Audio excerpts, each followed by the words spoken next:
So that makes it into the front glove. Now let's get into chest extension.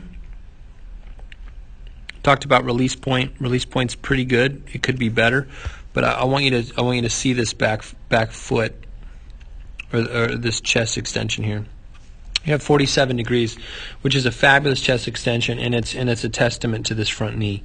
The front knee that retracts and comes back is huge in the chest extension, and you know, the relationship of this breaking front knee and the chest drive is really important and hard to teach, but he's already doing it pretty well, which is awesome. 47 degrees is nothing to squawk at. That's pretty good. So let's look into his.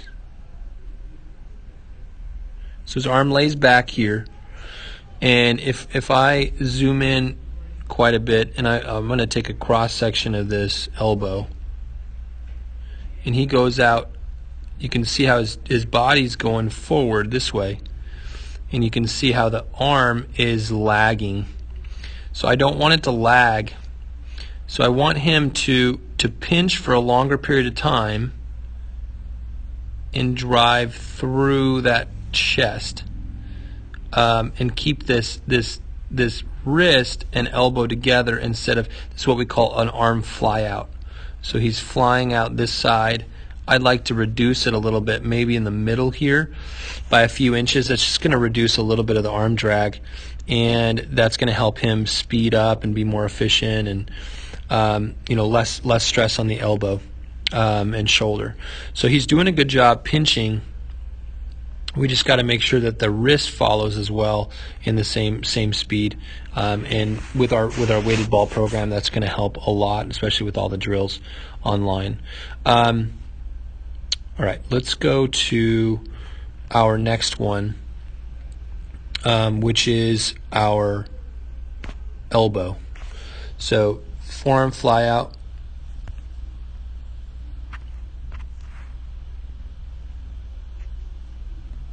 And go out to the elbow. So we're right.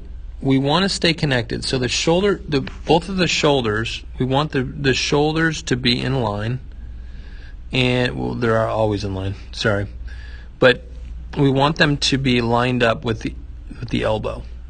So right at the end of the elbow, it's pretty good. So we want him to stay connected. You can see how his elbow's lined up with his shoulders, and it's staying connected. But right here, you could see the elbow elevate and get disconnected a little bit. So I want him have a little bit of an elevated elbow. So I want him to drive through with his chest better and get across his body. And you can see how his arm goes wide and long.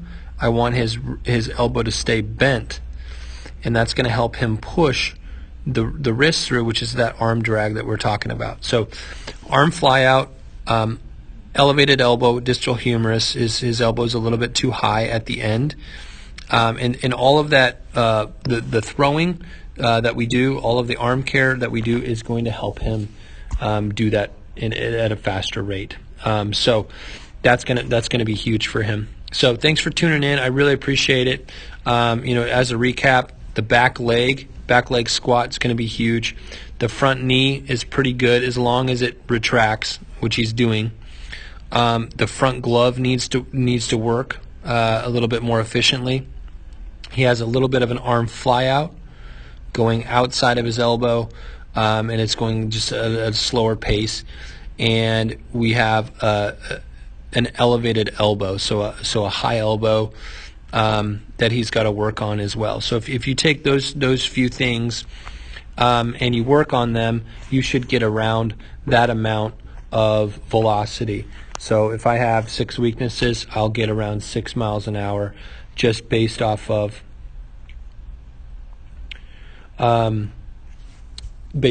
that, the weaknesses, and then we build strength in with the bands and the whole program with the weighted balls, and then we're getting 3 to 5 more on top of that. So thanks for tuning in. I appreciate it. If you need anything, please don't hesitate to contact me.